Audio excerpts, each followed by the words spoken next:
Thanks for choosing this free Anfield Index podcast. If you'd prefer to listen to this or any of our other shows without adverts, then now's the time to check out Anfield Index Pro. With AI Pro, you can supercharge your entire listening experience. You'll not only get all of our podcasts without the ads, but you'll have them far faster with our Quick Publish feature available exclusively for subscribers. AI Pro also puts you in the heart of our sound studio, with an option to listen to many of our shows live and interact with the podcasters in real time as the shows are recording. Upgrading couldn't be easier. AI Pro is available on all popular podcast platforms, and we have our own apps for Apple and Android. Just head on over to AnfieldIndexPro.com and get started today. Hello and welcome to the Daily Red, your lunchtime catch-up on all things Liverpool FC on a Thursday on which we are ramping up towards Liverpool versus Arsenal at the Emirates on Sunday in what will be our toughest game of the season thus far. But that can wait for tomorrow, and we can all sit nervously on Saturday and wait for Sunday. We will take a look at today's Liverpool news, and I suppose the biggest news is that Liverpool have agreed a multi-year global partnership with Extreme Networks, which sees the global company become the club's official Wi-Fi solutions partner. So Extreme Networks are a real company. That's the difference between this deal and something that Man City might do. They are based in San Jose, California. They class themselves as the industry's first cloud-driven, end-to-end enterprise networking company with solutions from the wireless and IoT edge to the data center. Look, where's the Extreme Networks money, John? This should go some way towards funding Liverpool's pursuit of Jude Bellingham, which is obviously the main talking point among Liverpool fans at the moment. Will we, won't we, can we, should we? And it's a tough one. I mean, look, he is an outstanding young player. There is no doubt about it. Jude Bellingham is fantastic. And he would fit very well in our team. I think he would actually fit even better in the 4-2-3-1 that we saw against Rangers than he would in the 4-3-3.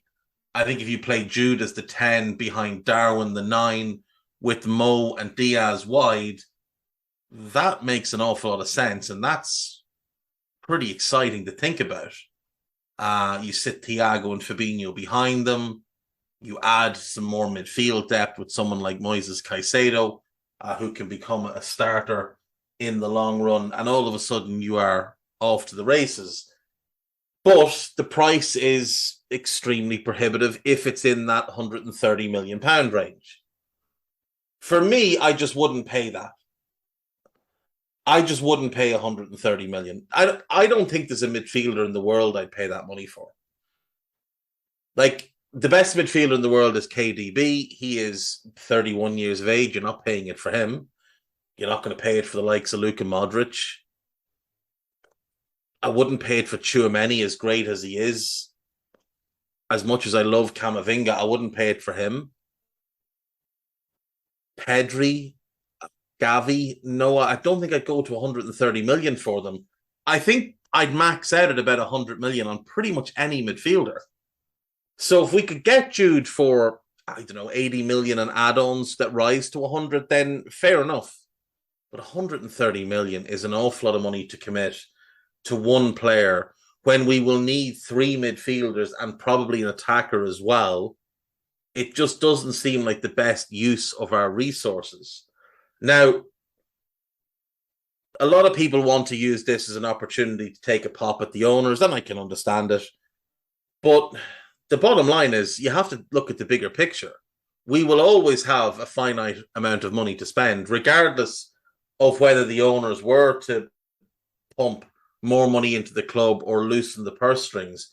We are never going to have City levels of backing. We're never going to have the wealth of a country behind us, unless we're bought by a country, unless the Chinese Sovereign Wealth Fund were to come and buy us. it's just not going to happen. Unless we were to borrow recklessly the way Todd Boehly has done, it's not going to happen. And it shouldn't happen.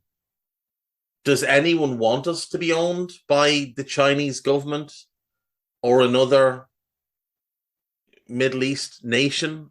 I personally don't. Like, if the Iranian government decided to set up, a sports branch and buy us, would anybody be overly happy by that? I certainly would not. And that is the type of thing that would drive, I think, me and a lot of people away from the club. Do I wish FSG were more willing to spend? Of course. Of course I do. But this idea that they're not good owners and that Jude Bellingham not being affordable to us is absolutely fictional. They are good owners. They just are good owners. They're very conservative owners. They're risk averse.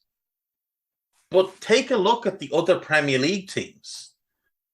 Who would you actually want to be owned by from the other Premier League teams? Like, genuinely. Would you want to be owned by the Kroenkes? No, absolutely not. I know they've spent a bunch of money in the last couple of years, but the reason they're doing that is because they're so desperate to get back into the top four. If Arsenal get top four this summer, there won't be another big spend. They're spending to get back into the top four. I would take Villa's ownership. I would take Villa's ownership. I think they're really, really good owners. Wes Edens is super ambitious. He is the owner of the Milwaukee Bucks in the NBA. He has done incredibly good things there. He has been ambitious with Villa. He's made some bad decisions, like appointing Christian Purslow, but he is a very, very good owner, as is his partner, Nassif Sawiris. Now, the thing with him is he's Egypt's richest man. You could bet your life he would love to own the club that Mo Salah plays for.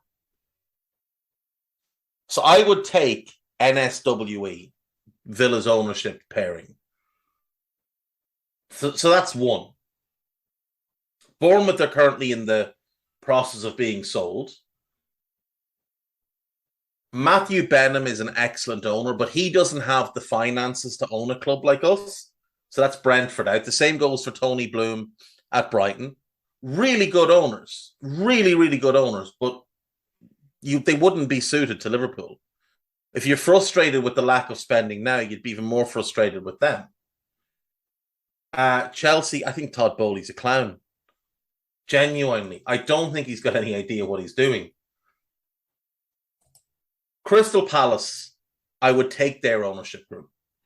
I think Steve Parish is brilliant, but it's not him so much as the others who are involved. John Textor, and most importantly, David Blitzer and Josh Harris. They've got a portfolio of interests in the sporting sphere. Josh Harris, for example, owner of the New Jersey Devils, part owner of the Philadelphia 76ers. David Blitzer has an even wider ranging portfolio. The 76ers, the Devils, the Cleveland Guardians. If you're not up to date with your baseball, you'll remember them as the Cleveland Indians. Augsburg, Alcorcón in Spain, ADO Den Haag in the Netherlands, and Real Salt Lake in MLS. Those two know what they're doing. John Textor is the third one. He owns Botafogo in Brazil and RWD Molenbeek in Belgium. So I would take that ownership group as well. They have the money, they have the ambition, they have the know-how and the drive. So that's two. Everton's ownership group is a clown show. Fulham's ownership group are just far too scattered for my liking. Obviously, it's the Khan family, but their interests, like, they just don't seem to employ people. Tony Khan, son of Shahid Khan, who is the primary owner, Tony Khan works as the general manager of Fulham. He is an executive with the Jacksonville Jaguars. He runs AEW, the wrestling company, and he does all three of those things as a full-time job. Like 3 full-time jobs, which means he cannot be fully committed to any one of them. So they just don't employ people, and they don't really run Fulham all that well. I do like the Leeds ownership group, but Radrizzani doesn't have the money, and I don't know that the 49er enterprises would be doing a great job. They've been a little bit hit and miss with the 49ers. I think that's fair to say. So I would say no to them. I would say no to Leicester's ownership, because I don't think they have the money to run a club like us. I don't want to be state-owned, so don't want Cities. Do you want the Glazers? No. Again, don't want to be state-owned, so don't want Newcastle's owners. Forest's owner is a head case. Marinikas is a head case. You don't want him. Southampton's owner, Sport Republic, they don't have the type of money to own a club like us. Does anyone want Daniel Levy and ENIC? Don't think so. Anyone want Gold and Sullivan? Because Kretinsky doesn't have the money to run a club like us by himself and run it to the level that we would want. I mean, there's a reason he's aimed at West Ham. Now, he's a good owner from what I've seen at Sparta Prague, but even then, they've been a bit hit and miss under his watch. And then Wolves, who are owned by Fosun International, massive Chinese conglomerate. Lots of money, but who is the owner? Like, who is the one person that's making decisions? Is it anyone that actually works at Fulham? Is it just Jeff Shee? Or is he just a front for this group? There's also a lot of pressure from the Chinese government that Chinese money be spent in China and not outside of China.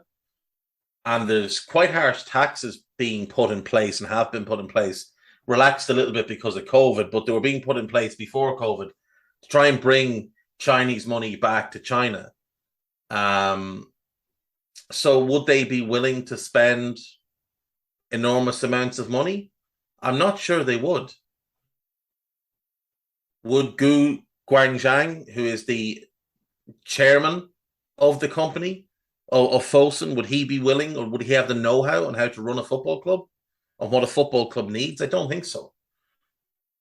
So of the 20 ownership groups in the Premier League, I really admire Matthew Benham and Tony Bloom.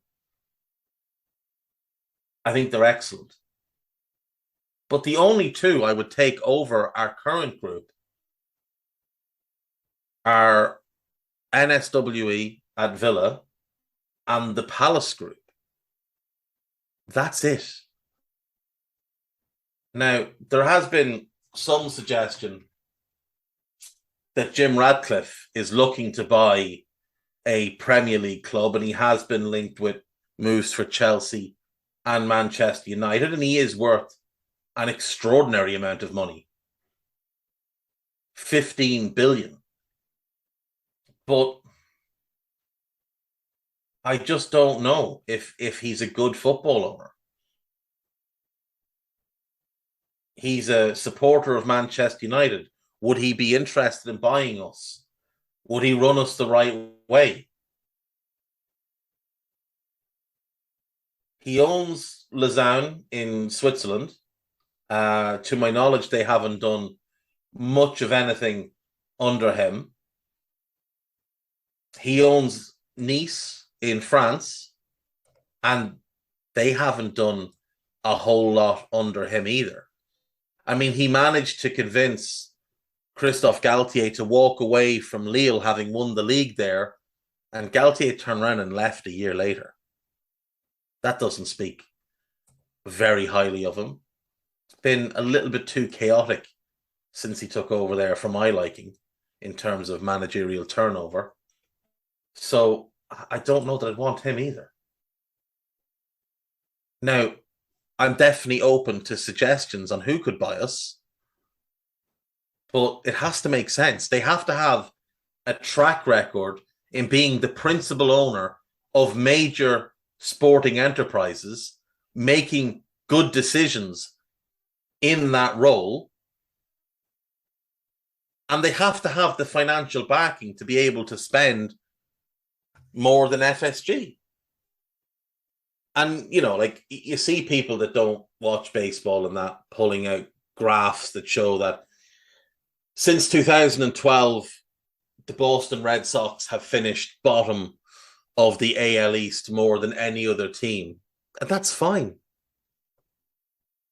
Now pull out the graph that shows how many World Series each team in the AL East has won in that time. I can save you the time of looking it up.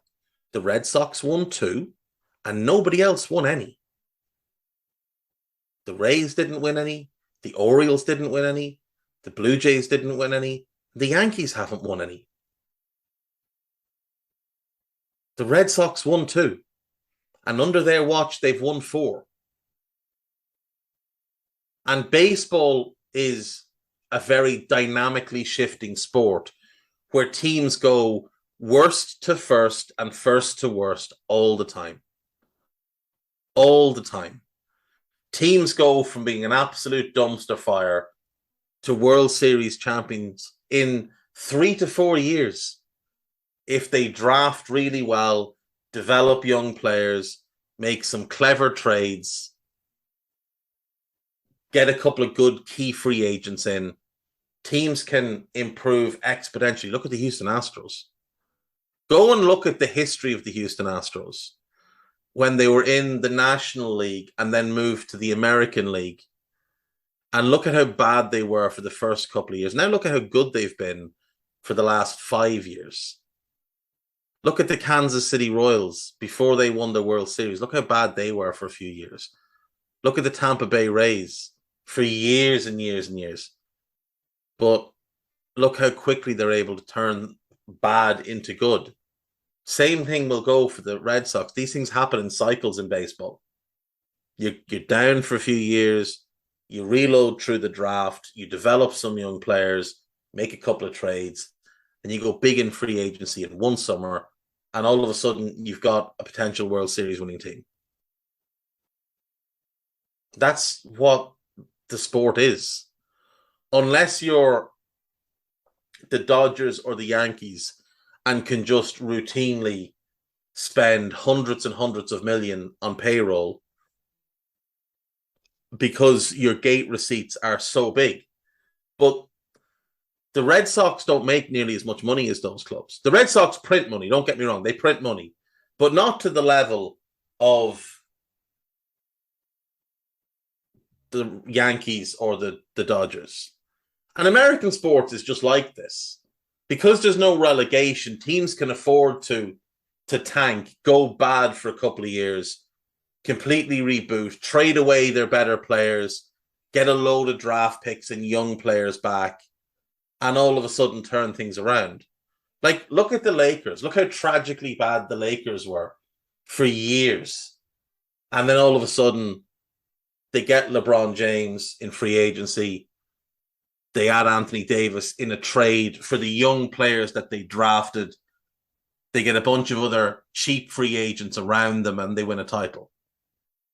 Look at the Golden State Warriors through the entire 80s and 90s, bar the Run TMC years and that 1 year with Chris Webber, they were a train wreck. But they hit on Steph Curry, they hit on Klay Thompson, they hit on Draymond Green. All of a sudden, they win a title. Then they get Kevin Durant as a free agent. They win 2 more. Milwaukee Bucks. They've been garbage since Kareem left and went to LA in the 70s. But they draft Giannis. They get Chris Middleton in a trade.